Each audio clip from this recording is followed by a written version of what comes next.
Welcome to another episode of 3 Men in a War Game. I'm Paul, and Chopzcon is going to have more games than you can shake a meat stick at. I'm Kevin, and are you sure this is the best thing to do with a day off? And this is Potter. Hide your kids, hide your wives. It's Chopzcon's 22. All right, so since we've gone over our 3 potential slogans for the next year, what are we talking about tonight, Paul? We're talking about Chopzcon 2021. We are, and there's going to be some people that are listening like, the what now? Yeah, yeah. But those people should get on our Discord so they can learn all about things like Chopzcon. True. All right, but before that, we should talk about hobby progress because we haven't really recorded in a few weeks, and so maybe we made some hobby progress. And even when we have been recording, we haven't been talking about hobby. That's true. This is going to be a couch session, so we should start by talking to each other about our painting accomplishments as of late. Yeah, Chris, how about you? I know you've been working on some stuff. I have been working on some stuff, but it's super secret. It's a super secret squirrel project I've been working on, but I have actually been making a lot of progress. I grabbed some new brushes and was actually a little disappointed by them, which made me kind of go pick up some of the other ones I had bought a while back and not used yet. And so I'm actually in love with this Raphael brush I've got, and it is psyched me up to paint. So I've actually gotten a lot of progress in what I'm working on. I wish I could tell you. You got some progress on something before you started working on you haven't talked about. My Stag Boys, I got some progress on my Stag Boys. I got their yellow airbrushed on them. I've got their plate armor on them, on a unit of Stag Knights. We played a game with them, and they did. I did a double Stag Knight list with Renly, and just parked Renly in the middle of the board with both of them, with Brienne next to him in the other Stag Knight unit. They didn't go nowhere for the entire game. So the amount of healing and everything in that list was amazing. So they deserve some paint, and they got some paint. Awesome. That's fantastic. How about you, Kevin? Boy, I went from my productivity being in the tank to 15 models this month so far. So I painted 2 Relic Blade models to run demos at Chopzcon, which we'll talk about. And I also painted 13 models for Song of Ice and Fire. And that is a full unit of House Harlaw Reapers with the attachment for them as well, whose name I just can't, it's not coming to me right now. Big guy with a scary axe that does bad things, that guy. But I got all 13 of those done, so feeling pretty good, man. I've had that Greyjoy box for a month, and I've got a unit painted. That's about what I wanted to do, was a unit a month. So nice. Feeling pretty good about it. That's not bad. No, not bad at all. Not at all. No. I've been working on the Targaryens that some Jagoff gave me. That dude's a jerk. I know, right? So I've been working on them. I got 2 horses completely done. When I say horses, I mean horses and rider, like the whole model. I have the 3rd one basically base coated. He's ready to get highlights and shading, which is kind of the faster part with the trios that I've been using.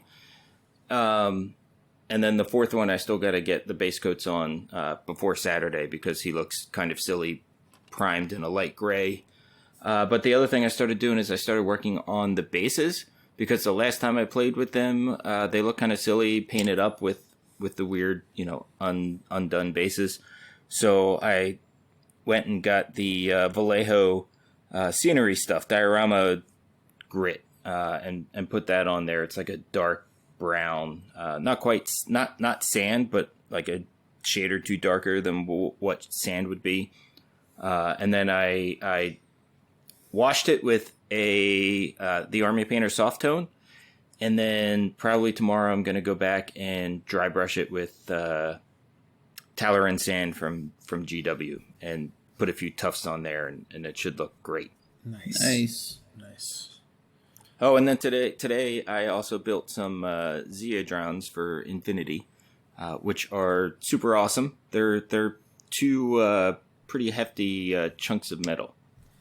So nice. That's awesome. Yeah, I guess I forgot to mention I'm about 95% of the way done with Kingpin for MCP and 50% of the way done with Bullseye. And then I've got 5 more MCPs lined up behind them that I'm painting, which is like my somewhat secret project. You get to know it's 5 MCP models, but you'll see what they are and what I'm doing with them once they're painted. They're going to be baller. Awesome.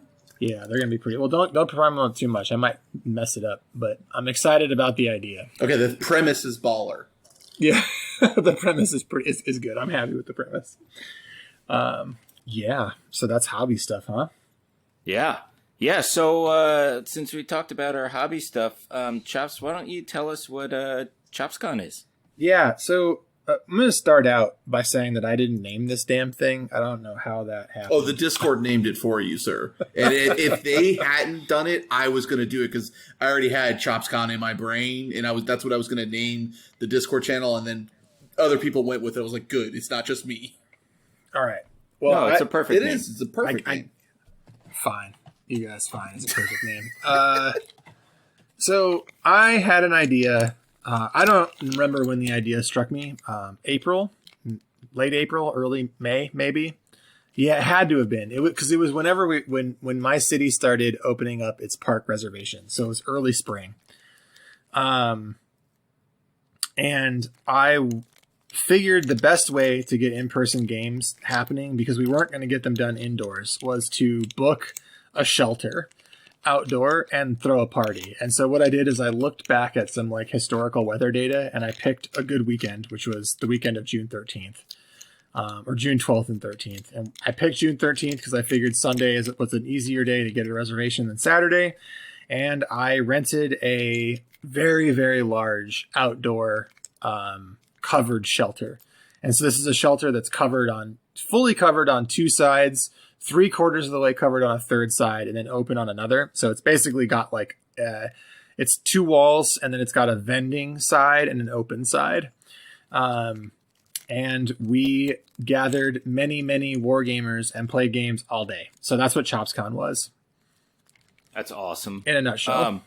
So was it mostly people that you knew, or did like people that you don't know show up as well? So it was mostly people that I know, but also we have some newer people that have been in the Madison Minis community for a long time, but just that I hadn't really played games with or met, that showed up as well. And then also friend of the show, Donald, drove up from the other Madison, Alabama. Yeah. I didn't realize that's where he was at. I know he was. Yeah. I know he was saying something about being like an hour closer to Raleigh. But I did not realize like he was that close. Yeah, so he drove up from Alabama all the way to Madison, Wisconsin to play games with us today, mostly to make sure that I played Carnivale, I think. Yep, because that was his implication that he was going to come here and make Chris and Craig and I play. And it did happen. I did play Carnivale. I saw the photographic evidence of that. It happened with my good buddy Jason. And holy crap, man, it was fun. So the logistics of like planning your own event are hard. I'll say it's like a lot of work. But I think ultimately I had a really good time doing it and would do it again. Do you guys have any questions? Yeah, I'm curious.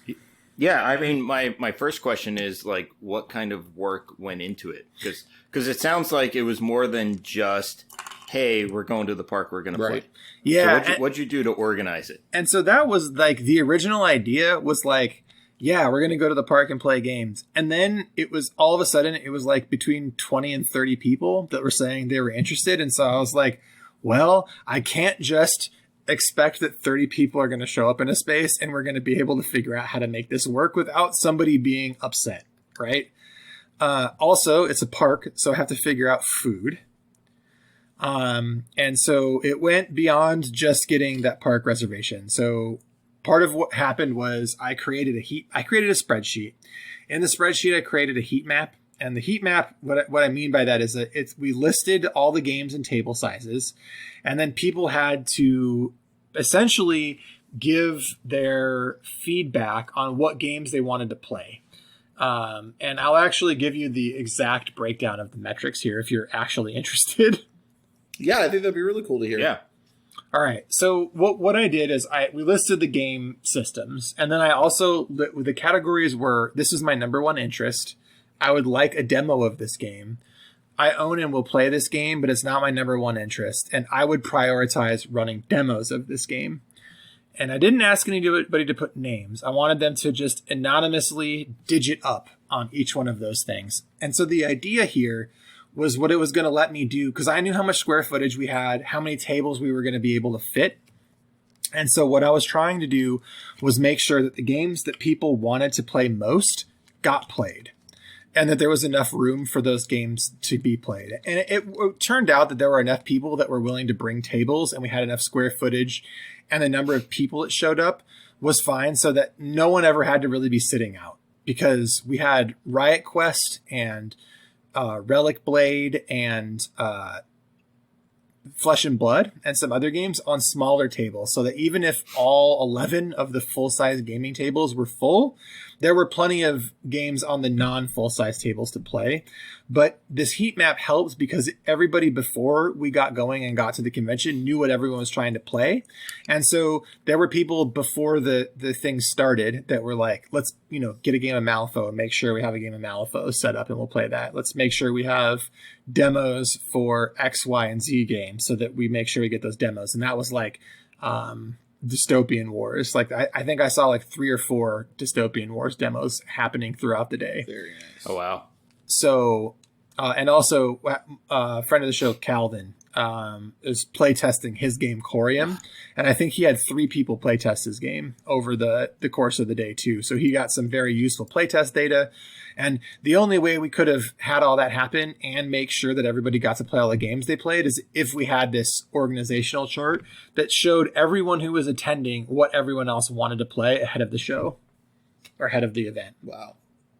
That's great. So did you take any kind of statistical data on what was the games most played?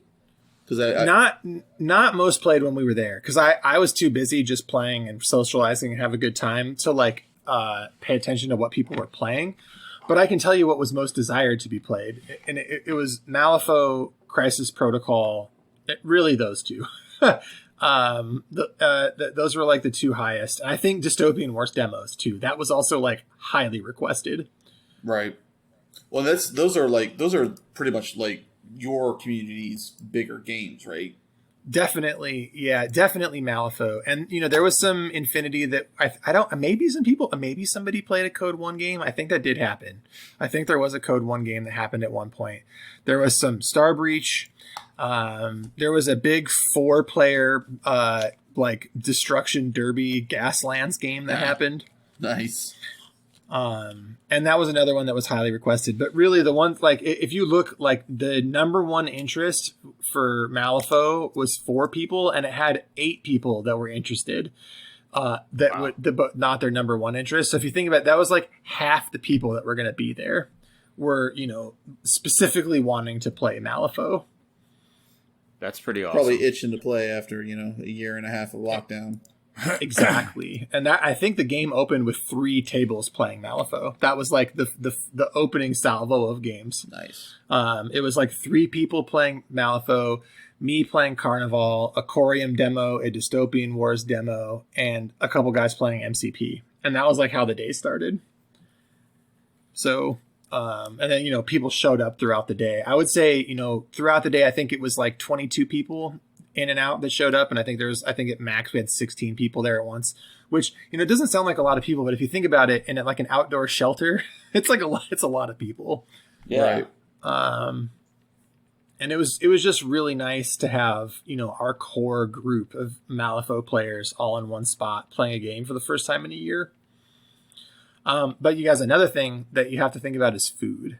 Right. If you're going to run something like this, because there's all sorts of dietary restrictions and things that happen. But one of I fell back on a friend who did catering, and they were like, how many dietary restrictions do you have? And I was like, if you look at a Venn diagram, all of them. And so he was like, he was like, tacos.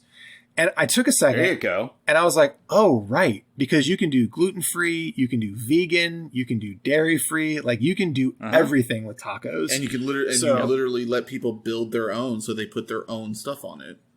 Yes. So I ordered a taco bar for 20. And we had that delivered at 4:00. And so I told everybody to bring their own lunch. So everybody did bring their own lunch. And then we had a big hot taco bar at 4:00. And so everybody had tacos or nachos. Very nice. Now, did you spring for it yourself, or did you tell everybody like, hey, bring a couple bucks? So I did the shelter on my own. And then I said, hey, I can't cover all of the tacos. Yeah. So and I held a poll for how many people wanted tacos. And that's how I got to that 20 number. And then I just asked people, like, I was very transparent. I showed the catering bill. I was like, this is how much the catering was. I'm going to split it equally amongst the people. And I will say that most people were extraordinarily generous. Like, a lot of people gave me more than the catering because they knew that I spent over $100 on the shelter. So they were people. I didn't lose any money, I'll say, on the event itself. Maybe like $45. I think $45 is what I spent total to run it. And I wasn't trying to operate at a profit, right? So I just wanted to throw a kick-ass party. Well, that was really awesome. Well, for $45, that's not bad. Yeah, it's really awesome that everybody kicked in like that. There were some other really cool things that happened, though. And I want to really specifically give a shout out here. So I want to explicitly shout out Chris from Slow Death Games. Mm-hmm. Because once Chris found out this was happening, he messaged me and he was like, hey, can I get one of those like pictures from the show? And I was like, okay. Like, the faces that we have on the logo. Right. And then he sent me back a template for a logo, basically a token that said Chopzcon 2021 free reroll. Right. And I had him cut 30 millimeter tokens that are the show colors. So they're blue and white. Right. And he sent me a ton of them. He was like, do whatever you want with them. I don't care what you do. I just wanted to make them and be a part of it somehow. And so what I did was I set up an Able Gamers charity, and anybody who donated $20 to the Able Gamers was able to get a token. And I was able to raise about $400. That's awesome. Doing that too. So it wasn't just like that I didn't lose any money, really, is that I also raised $400 for Able Gamers, which is a really dope charity. And people got to have a little piece of memorabilia. And then even cooler than that is that Chris cut a bunch of MDF. And I didn't know about this until the day of the show because Donald showed up with them. But he made Chopzcon dice trays. So I have really cool memorabilia from this, in that I have MDF dice trays and also 30 millimeter acrylic tokens from the thing. So that's really cool. And so I think if anybody was ever planning on doing an event like this, you should definitely, like, even if you don't have a friend who will just like cut them and send them to you, the materials aren't all that expensive. And so it's definitely something that you might look into doing, because it was really fun to have the like mementos. Right. Yeah, I mean, those are always super like cool and super important to do. Like, I mean, we've been doing that with our barnstorming events. Yep. We've been getting friend of the show Jim to make little wooden tokens for the people that have been going, and he's made them for basically every month since February. And it's just been really great to have them, just to be able to be like, oh yeah, I remember that. That was awesome. Yeah, it's so cool. And I really, and the nice thing for me is like I have a full set of like scheme markers. Right. For Malifaux too, because I have 10 of them left over for myself. So I'll be using those as scheme markers. Nice. But that was pretty sweet. And all in all, man, it was a really cool thing, and I would really recommend it. I think probably next year I'll do it again. And I won't operate. I don't think I would do it so slapdash again. I think what I'll do is I'll actually use some software online for better organization. And I'll also upfront ask for help, right? Like I'm gonna try and get an upfront commitment, and then I'm gonna rent like an American Legion hall, right? Right. And so we don't have to be outside in the 88-degree heat all day. Yeah, that's hot for you guys. It was 88 degrees. I mean, 88 degrees is hot, Paul. It's objectively hot. Sure. You're out of your mind. 88 degrees with above 70% humidity is hot. I mean, anytime you're getting close to 90. Anyway, he wouldn't have survived today. It was Paul. warm. No, he would not have. It was over. It was like 96 today with 100% humidity. Yeah, that's very hot. Yeah. It was gross out today. That's hot. I'm saying 88 degrees is also hot. You wouldn't go outside and be like, it's balmy. It's fucking hot, man. 88, like, even Donald was like, it's pretty warm.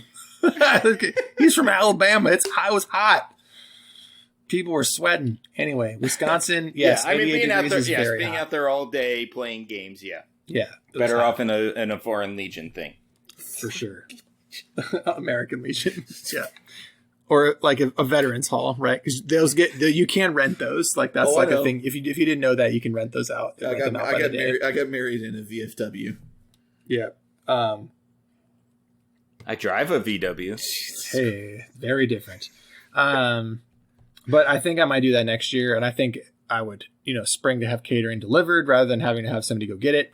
And I would show all the costs up front and make sure people understood what they were getting into, and I would charge an appropriate amount for people to come, just so that everything, like, I didn't have to worry about it anymore, and there wasn't any sort of like financial risk or weirdness for me on it. But I definitely would do it again because it was super fun. Because one of the things that, like, I don't think, if you've never been to a convention, one of the things you don't realize that separates it from like having friends over for a game night or even going out to the night for the store is that you're setting an entire day aside to play games.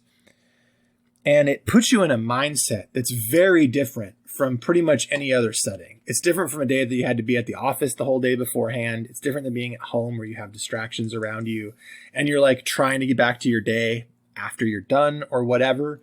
And it just you get into a totally different place when you're able to just know you have an entire day set aside to do nothing but play games. Right. So, and that's true of any convention. Yeah. So would you be doing it around the same kind of time frame for next year? I think so. Yeah. I think it would be early summer, late spring, early summer again. Yep, for sure. It's a good time around here. So look out on Indeed in about January. We'll be looking for interns for him. Sorry, we're poor. It's got to be unpaid.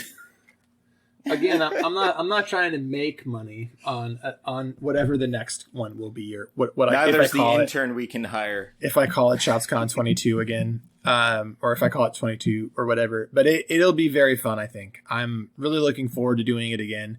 It sounded like everyone who was there wanted to do it again the next year, so I'm not real worried about whether or not it will happen. It's just when I start planning the next one. Look out at Adepticon. There's a new Midwest con coming. No. There's a big difference between 5,000 to 10,000 people and like under 50. I would love to get 40 or 50 people at the next one though. I make sure that like some of the local Games Workshop community knows about it. Maybe we can have like a side Necromunda tournament because there's a pretty big Necromunda scene here. And just like, cause I really like that like cross-pollination sort of like game systems, right? Where everybody's seeing other things. And, I think that some of the people in my group maybe don't give all the games that are out there enough due. And I think that certainly people who are only playing Games Workshop games aren't giving any due to the games they might otherwise look at. Right. And so I'd love to get like all those people in one room playing games. I have a buddy who like didn't come because his main interest is like Batman. And no one was wanting to really play Batman there. And, maybe we could get more of the Batman crew at the next one. So, there's just a ton of reasons to try and do it bigger and better next year. Right. And try and scoop more people than just people in our Discord. Well, that's what I was going to say. Is hopefully people are going to tell their friends like maybe that don't know you or don't know other people and are just going to be like, hey, my Batman playing friends are coming this time. Just kind of that MLM style marketing, one person brings a person and all that. And that did happen. Like, so Brian was a guy that I didn't know really. I mean, I'd maybe seen him in Facebook groups and I just really had never met officially. And I knew him, but he brought a friend that was someone who he's been playing with for a really long time named Zach. And they were there all day playing games. And Zach brought like the one of the sweetest pre-constructed city boards I've ever seen. It was so dope. So one of the other things that I like is that in a lot of times these types of things, it's tournaments, right? Yes. But I like the fact that it was like casual gaming, like just kind of the fun gaming, right? Like yes, nobody was competing for prizes, or nobody was trying to, put their internet dick list on the table and smash everybody. It was just fun, right? Like, oh, let me try that game. That's 100% correct. Yeah, and that's what I think sounds the best about it, because so many of those all day, cons that you go to are focused on competitive play. Yeah.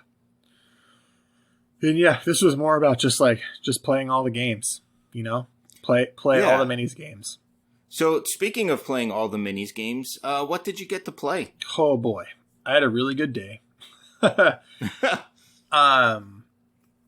started the day playing a Carnivale demo, and I'll say we're going to talk about the games that I played, and 2 of them are almost certainly going to have full episodes devoted to them.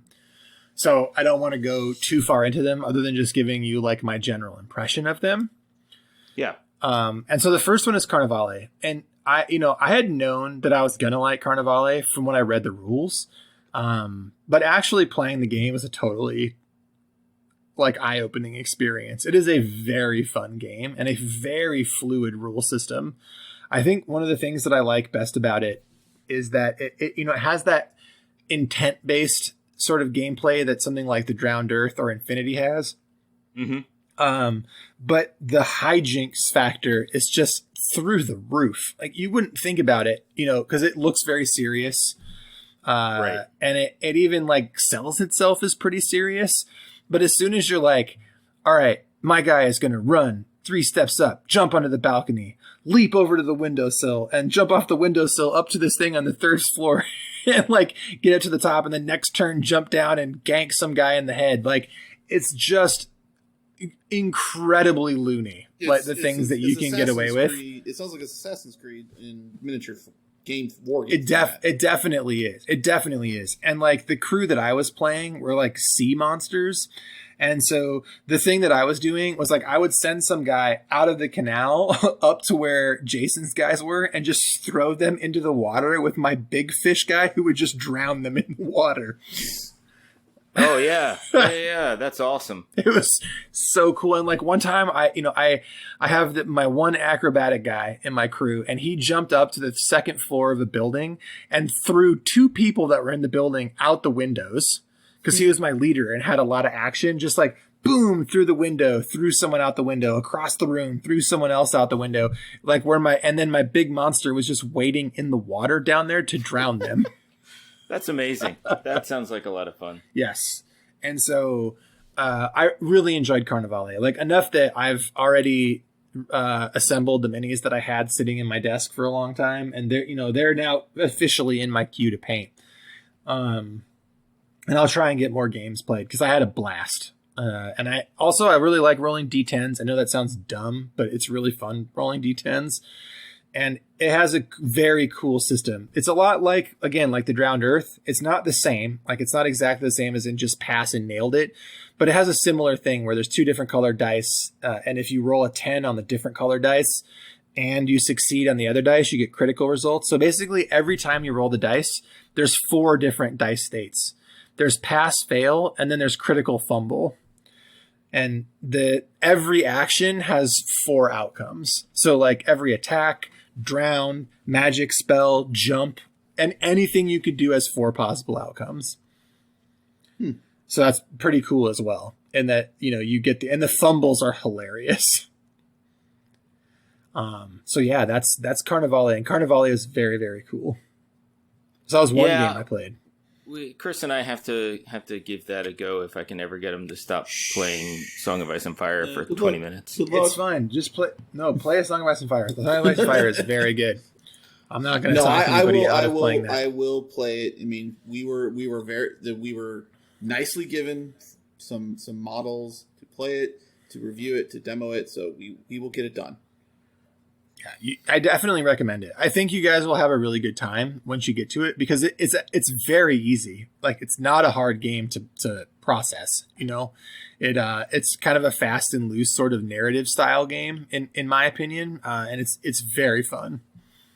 And woo boy, do you get a lot of shit in that starter set? Yeah, boy, do you. Yeah, boy, do you. It's an incredible value in that starter set. Yeah. The dice are nice. The tokens are nice. The scenery is fine, right? It's functional because the minis are resin, but the resin minis and the gondola are really nice. Like everything's just really nice in that box set. Yep. Yeah. It looks great. That's a whole other show right there just on that box set. Oh yeah, like I said, of the two that I said are going to get full episodes, that's one of the ones that's going to get a full episode for sure. Yeah, I figured. Yep.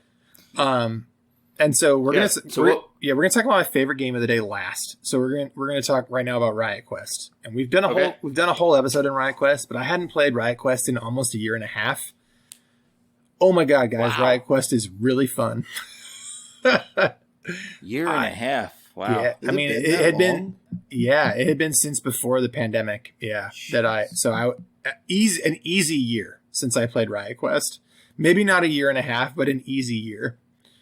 Because I didn't play it at all in the pandemic. Not even with my daughter. We hadn't really played it. We've been playing other stuff, and it immediately made me want to come back to it and paint more models because I had a riot. That you were questing for? Yes, it was very fun. And it made me very sad that Privateer Press is imploding or whatever is happening over there. Yeah. But the fact that Will Hungerford left makes me very sad because I don't know what the future for Riot Quest will be. That said, I have something like 30 Riot Quest models. So, predictable. I mean, at some point, if you think of it like a board game, like it's like a complete board game. You know what I mean? I have everything I could possibly want. I have enough for 4 people to play. I have 3 sets of objectives. I have 4 maps. Like I have plenty of Riot Quest to play. I should be playing it more. And playing it like with 3 grown men reminded me how fun it is to play because it makes you feel like a kid when you're playing it. Like, do you remember the commercial for that game Crossfire? Oh yeah, Crossfire! Like, do you remember how cool it looked playing Crossfire? Yes. Like playing Riot Quest feels as cool as Crossfire looked when we were kids. I have no idea what that is. That's fine. That joke is for the people who have seen that commercial and understand. But like Riot Quest is as cool as the promise of Crossfire was. Man, that was a pretty promising commercial. That's what I'm saying. And let me tell you, Crossfire sucks. But Riot Quest. I'm assuming you just lose the BBs immediately. Yeah, immediately. It's like that thing where. A kid ordering mozzarella sticks. What is that? Like he's hearing like ska music and drinking Mountain Dew. Like Crossfire is like the hungry hippos for that kid. It's so bad. Anyway, but Riot Quest is not bad. Riot Quest rules. I am very looking forward to. That's another one where I immediately went back. I was like, all right, where's all my models? I'm gonna have to as soon as we have our next week with Ezzy, we're gonna play Riot Quest because I just had a blast and I want to get it back on the table more. Awesome. So another game that I played, Arena Rex. Now, Arena Rex, I have some experience with. I've played. I'm clapping for that one. And we could do a full episode, I think, on Arena Rex. So maybe we could do 3 full episodes because Arena Rex is a very, very cool game. It's a fantastically fun game. It's very fun. Yeah. I mean, I definitely found some problems with it, I think, when we were playing it. But I had despite the fact that I was playing it at like 9 p.m. after a full day of gaming and still having fun playing it, says a lot for it. But that's the thing about that game is that's when it's meant to be played. For sure. It is definitely the betweener. Yeah. Or like the game that you're just like playing while you're getting hammered with your buddy. But that's even how they market it. You know what I mean? Like the rule book is like, hey, got 30 minutes between a round of other games of what you're playing? Play this. Yeah, it's true. And it's very fun. Basically, if you've never heard of Arena Rex, it's a gladiator game with some fantasy elements and some really brutal rules. Like if you get pushed into a pit trap, you die kind of shit. Yep. Well, and a really interesting, somewhat Guild Ball-y, very really, very reminiscent of Guild Ball. It's very similar to the Guild Ball playbooks, the way that the hit resolution works. But it's not quite the same. But instead of just picking one, you get them all down, but then they branch as a decision tree. Yeah, and also your opponent rolls dice directly against you, which is also different than Guild Ball, right? In Guild Ball, you're just rolling your tack and comparing it to your opponent's stats, where in this game, you can actually have opposed rolls. Right. So there's some difference there. And the exhaustion mechanic's pretty fascinating. Oh, boy. Too. Yeah, so that's the other thing about Arena Rex. There's no turns. Rounds in Arena Rex. It's just a sequence of turns, and figuring out how to activate your models to take clear turns when you need them or avoid clear turns when you don't want them is fascinating. Yep. That's where that game shines. That and the decision trees on combat resolution. Yeah, it's very good. I have a lot of good things to say about Arena Rex, and not very many bad ones. But it's also like very much a casual game. Definitely. And we found some areas where it just felt like our guys were like slap boxing. We just like couldn't do any damage to each other for like a few activations in a row, which was just weird. And it just happens in that game because of the way that the dice work. Like if I had any complaint, it would be that, but the game is still very fun. And the fact that you're like pushing each other around and exhausting each other, and like, it's like this constant one-upsmanship with very clever dice resolution. It's really cool. Well, and then game mode wise, you also have like monsters, like gladiator things where like, oh, I'm going to push you over this way to where the lion is and he's going to fucking eat you. Yeah. And it's very fun. And the models are maybe best in industry. Like, they're pretty impressive. Like, they're really good. I know that sounds like general chop hyperbole, but go look at the models for Arena Rex and be like, oh, right, best in industry. They're like Kingdom Death Monster good. And I don't mean like the cheesecake Kingdom Death Monster. I just mean like the sculpt quality in general is immaculate. They are boutique, beautiful minis, and you pay for them. They're not cheap. They're not That's probably cheap. how they make their money is off those. Well, I would imagine when you see them, Chris, like they can't be cheap to produce. Like these are highly detailed, very, very dynamic, pure resin sculpts. Well, it's actually surprising to me as much as Paul hypes this game and has hyped it for almost as long as I've known him. I've never played. You should definitely fix that. It's fun and it's fast. We will resolve that. I just gotta dig up the models. I think I still have a starter to build. Yeah, because I think I saw you and Susan playing it once many years ago. And I played it with Justin, I think, as well, once or twice. Okay. But I mean, it's just straight up fun. And the other nice thing is that you don't have to go in like on a faction. No, because you can just play any models. I like these three guys. That's what I'm playing with. Yep, and you get a bonus if you have them in from the same Ludus, but you don't need to. Right, I think it's 75% from the same group. Yep, or Ludus. Then you get like and it's a small bonus, right? It's not like game killing. Right, it's small. Right, gotcha. Yeah, so it's fun that way, and I mean, there's some really neat factions out there. Absolutely love the Egyptian ones. They're really cool. Yeah, I like the combination, the Iceland and North America. So it's like Vikings and Native Americans. Yep. That's like the faction I like. But they're all great. There's like a Greek faction, a sort of Roman gladiator faction. Just really good sculpts all around too. Fantastically done. Yeah, I'll have to look into it once I get a game. So Arena Rex. And guys, now we're gonna get into what was the mistake that I made for the day. And the mistake that I made was playing Moonstone. Oh no! How much did you spend afterwards? It's gonna be like 160. Oh boy, that game looks so interesting to me.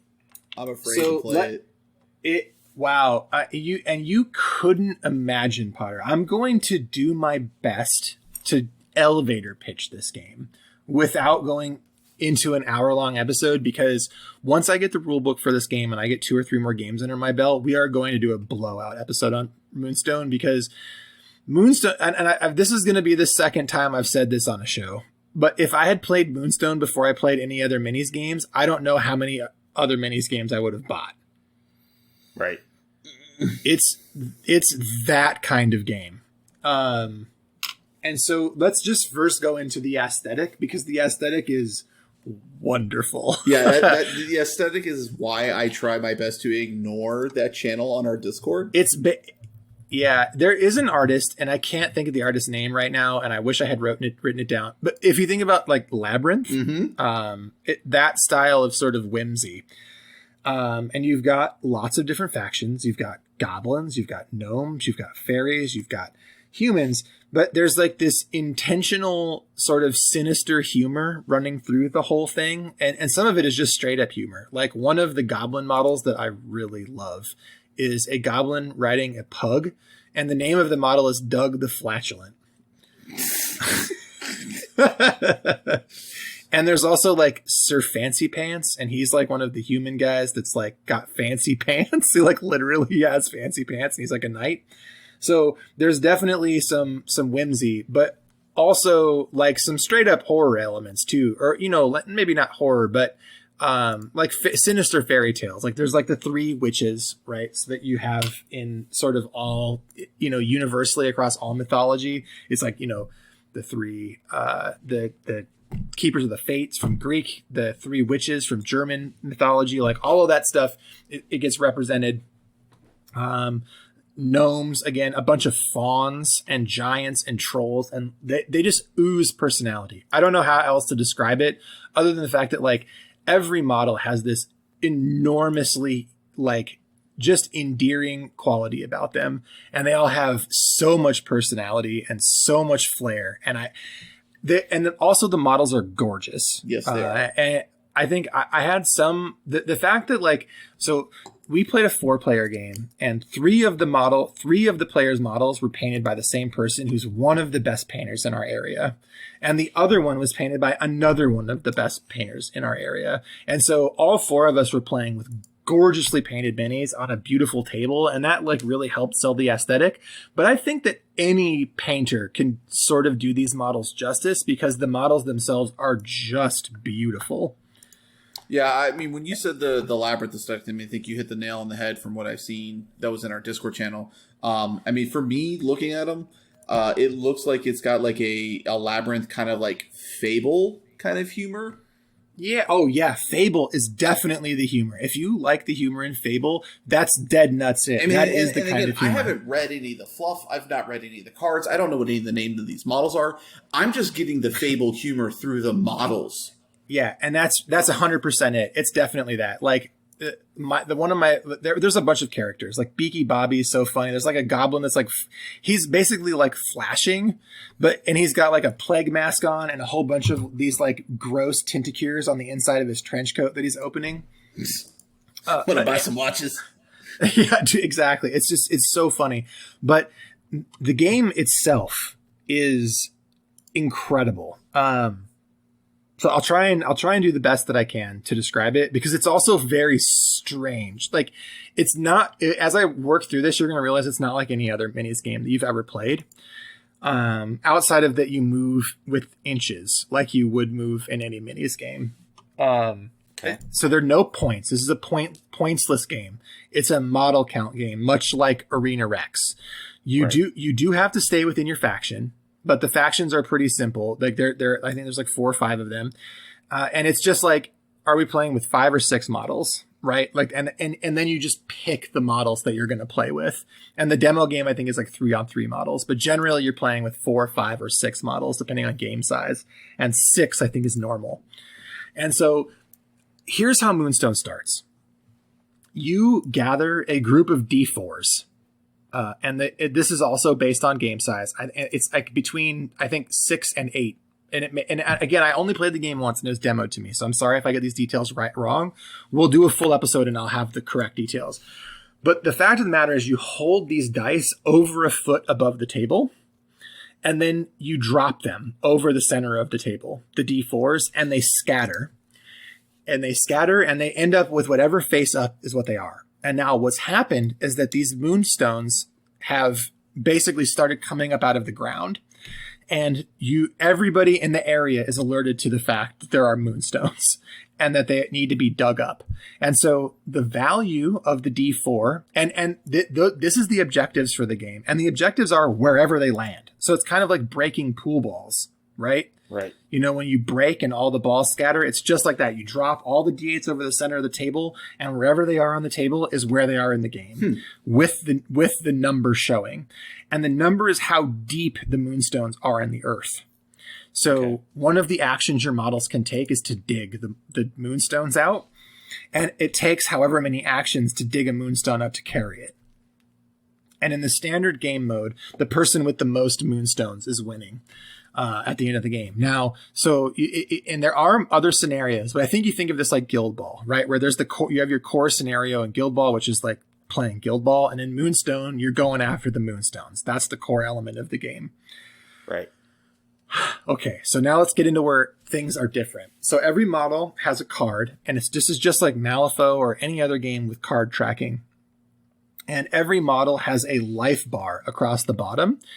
And in the life bar, you will have open dots and blue dots. And at the beginning of a round, your models generate an amount of energy equal to the blue dots they have left showing. And that's basically their action points. So most models start between 2 and 4. I think 2 for bigger, slower, heavier hitters, 4 to 5 for your fast, squishy guys. And that's how many actions they can take during their turn. But as you get hit, you don't have that energy on following turns, right? So if your person has taken enough damage that they only have 1 blue dot showing, they're only going to get 1 AP on that turn. And so that's a really cool fatigue mechanic all on its own, right? Right. But now I'll tell you that the factions, the way that those are dispersed on the cards is totally different. So like the goblins, as an example, they're spaced evenly. So as you take damage, you become gradually worse. But the gnomes, they are always the last health boxes. Yeah, so, I saw that already. Yeah. So I was wondering about the blue, but now I know. But yeah, they're all to the left. Yeah. So the gnomes they have the most vigor, right? They're the hardiest. So they stay healthy the longest because it's only their last health boxes ticking off that makes them less effective in battle, or like less effective in the turns. All right. And now we get into where this game is super wonky because there's no dice in Moonstone outside of the D4s, and there's a 2d6 roll for initiative. But outside of that, the combat and the magic is all handled with card decks, and the card decks are completely proprietary. They're not like standard decks of cards like Malifaux. Malifaux is a standard deck of cards with different suits. These are proprietary decks, and it's worth talking about them separately. So the magic deck has 3 colors in it, and I could be wrong. It could be more than 3. It could be 4 colors. It could be 4 colors, but it's like green, blue, and pink, I think, or purple, or those are the colors I remember seeing. And then there are numbers on the cards, 1, 2, or 3. And there's a distribution of these that's the same. So every one of them it's like 3 3s, 2 2s, and 1 3 per color, right? Okay. And so what happens is, let's say I want to cast a spell. My spell will have a number next to it, and that's the amount of energy that it takes. So the little blue dots, so you might generate 4, and a spell might take 2 to cast. And then the spell will tell you what it requires. So it'll be a blue square with an X, or maybe a blue square with a 2, or it might be just a pink square and a green square. And basically what it's telling you is what you need in your hand to be able to cast the spell. But all of the spells are opposed, or you're casting them and your opponent is it's basically acting as the ether resisting your ability to cast the magic. And so what happens is you are dealt a hand of cards equal to your arcane stat. So if your arcane stat is 4, you get 4 of the cards. And then your opponent, the person that's on the other side of your test, also gets a hand of cards. And so you look at your cards and you look at what is required. And you may not have drawn what you need to cast your spell. Ooh, right. Right? So then you say, okay, I'm casting this spell with a green 2. And now it's on your opponent to tell whether or not you are lying about what you put down. Oh, that's funny. Very cool. Yes. And if they call you, you must flip. But here's the deal. If they call and you were telling the truth, you're allowed to take the action a second time. Oh, brutal. So there's a risk reward for both the person calling the bluff and the person bluffing. Right. But here's the worst part. Here's the bad part is if you lie and your opponent catches you lying, they get to replace the card that you put down. And with one of theirs or one of yours? With one of theirs. And there are catastrophe cards. So if your opponent draws a catastrophe and catches you lying, they can make your spell backfire. And so that's how the magic works. So there's this like beautiful bluffing mechanic to the magic. And it's every time you try to cast a spell, you test like this. And so then the combat is also handled with cards. But the way that the cards work in combat is that there are 6 different attacks or defense stances. So there's or maybe it's 7. It does either way. There's like a low guard, a mid guard, and a high guard, I think. And then there's like a rising thrust, a swipe, a downward attack, and like a lunging press, right? And basically, this is kind of like a rock, paper, scissors, lizard, spot situation, right? Where you, again, based on your attack stat, are given a hand of cards. And your opponent is given cards to oppose you in combat. But the thing is, every card you put down has, and as you look at an attack card, like you'll see what that card's effectiveness against the other possible cards is. So like you might be playing a downward slash against a low guard, which is not good for the person with low guard, right? Because you're going to come down right on their head and they're expecting you to be attacking low, not high. Right. And there is an effectiveness. And also every single one of them has what's called a perfect block, right? So every attack has a thing where you're perfectly parrying it. And because of all these different combinations, it's this huge mind game that goes on. And also, if you have doubles, it does double the damage. And well, just as an example, right? Like we'll just say, and this might be wrong, but we'll just say that a downward thrust or a downward swipe does 2 damage to a person in low defense, and the low defense does 0 damage back. But if I had 2 of those, it would do 4 damage. If I had 3 of them, it would do 6 damage. Okay. So, but you also can't, like, there's only so many cards in the deck, and there's only 3 copies of each card. And so, like, if you have 2 of them, you can reasonably assume your opponent doesn't have one. But also, if you're on the other side of that, you can go, okay, this is what I have. I can make an educated guess about what my opponent has. Right. And try to counterplay what they're playing. And remember, damage here is simultaneous. So, like, every attack is risky because you might go in attacking somebody and then you don't do any damage to them, but they do damage back to you because they played the cards better. And that's like the gist of it. There's a lot more I could go into, and obviously I'd want to detail like the cards and those interactions a little more in depth. But the thing about this game is that the overall player agency is so high. And the bluffing and shit talking is astronomically high. And that makes the game incredibly fun. Like there's tons of laughing, tons of conversation. Like, you know, well, I could have this, you know, like there's all this boasting and posturing, and that's encouraged in the game. Right. And then you have to like combine that with the fact that there's this huge plethora of abilities, right? Like all I'm telling you is the core mechanics, but there are tons of abilities. Like Doug the Flatulent can fart, and it does damage to everything in the area. Right, but it's just an example, right? Or like the Vicious Midget, which is a small goblin, is incredibly hard to kill. And also every single character has what's called a signature move. And so when you play the card that's associated with the signature move, so maybe and with the Vicious Midget, it's Rising Thrust is the card. So if you play Rising Thrust with the Vicious Midget, you can either choose to do the Rising Thrust, or you can flip the card over and do his signature ability, which is called Growing Tickler.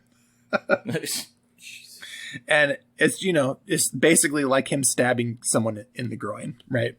Right. And the game is just full of that kind of whimsy and fun. And I am like in love with this game, totally in love with it. It's so cool. Leave it to the Brits to make a game like this. Yeah. I don't know that it'll take, where I'm at right now with the Song of Ice and Fire's place, but I am like dead set on acquiring models and the rule book for this game. Like dead set.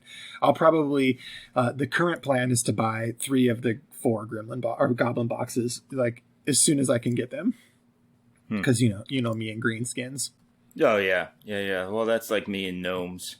Right, and so now you're looking at the gnomes like, Shut up. Moonstone, eh? Stop knowing me so well. This is one of those things. Although I do have to admit, Boris the Bunny Summoner might be a reason to play Fawns just in and of him. And yeah, Aaron, our Malifaux henchman, that's what he played, and he had a ton of fun with Boris. Yeah, he was basically using the bunnies to just mess with all of us while he was busy winning the game. That's awesome. If someone doesn't screech, look at the bones, I don't think you can play the bunny faction. Doing the teeth thing, yeah. But they are little murder bunnies. So that was my favorite thing at Chopzcon. My favorite thing at my little event was playing the 4-player game of Moonstone that we played, and it left such a positive impact that, like, still days later, I'm thinking about decisions I made putting the cards down. Right. And to me, that's like the hallmark of a good minis game. And I think I'm at a place in my minis games playing where I care a lot more about how fun a game is to play than its inherent competitiveness. Mm-hmm. And I don't know if Malifaux or if Moonstone is a good competitive game. It might be. I've only played one game, so it's hard for me to tell you if it is or not, but I don't care. It is so fun to play that it just doesn't matter. Right. Yeah, and that's the great thing about games like that in Arena Rex, right? Like, you can just enjoy them. Yeah. Like, that's okay. Like, that's okay to just enjoy playing a game. Yeah, definitely. And it's oh man, I don't know what else to say about it. I need to formulate my thoughts more, right? I wanted to come into this sort of raw and just talk in very glowing terms about it. And I'll come back after having a couple games played with some detailed notes, and we'll do a full episode of Moonstone. Like that's going to happen because I just can't stop thinking about it. It's such a good game. Sorry, wallet. Yeah, I mean, I have my yearly budget still in good shape. I haven't spent a ton of money on miniatures this year, so we're doing okay. I have the room in the budget for Moonstone. But are you still on your New Year's resolution with your games though? Will Moonstone break that for you? I don't know. Oh well, we're past. Frankly, June. I don't think he cares. Yeah, I don't. We're past June. Oh, that's true. Thing was like only buying 3 systems before that's June. That's true. I forgot. Right? It was only a 6-month resolution. I forgot. Yeah, and the year resolution is the dollar amount. Right. And I'm still well under the dollar amount, so I'm not even worried about spending a little money on Moonstone. A little money on a bunny? Little money on a bunny. So I'll be getting Krusty Balboa. That is a gremlin with a pirate hat riding a crab. Better believe it. Jesus. I love it. And his crew. Yeah, I'm super excited. So yeah, Moonstone, very good. High praise. Also, Awesome. running your own event, high praise. Give it a shot. If what I said doesn't sound too scary, you should definitely try it because it's a really good way, I think, to re-engage like your local community. Well, now I want to have Chopzcon South. Well, we could just do it. We could call it something different. But yes, no, it would be called Chopzcon South. Brought to you in part by 3 Men in a War Game. Yeah, let's do it. Yeah, Chopzcon South. All right, we'll have to start thinking of it because that can be in the fall and regular Chopzcon can be in the spring. Watch out, PAX. That's right. We're coming. That's right. Yeah. We're definitely competing with numbers there. Yeah. See, we got PAX. You take we take down PAX. You take down Adepticon. There it is. It's good to have goals. Yeah, that's right. Oh man! All right, so final thoughts, I guess. I kind of gave mine. My final thoughts are: do your own event. Make it happen. Also, Moonstone friggin' rules. Chris, final thoughts. I hope that I can afford to fly out there next year and join you. It sounded like it was a lot of fun. Hell yeah. Yeah, and I hate you. Which means he's already bought Moonstone. Close. Very close. So it's so good. Yeah. All right. Well, thanks to all of our Well, before that, thanks to everybody that came to Chopzcon. Yes. That was super awesome. And then thank you to our patrons. And thank you to Static as a City for the music. And that's it. Thank you. Bye.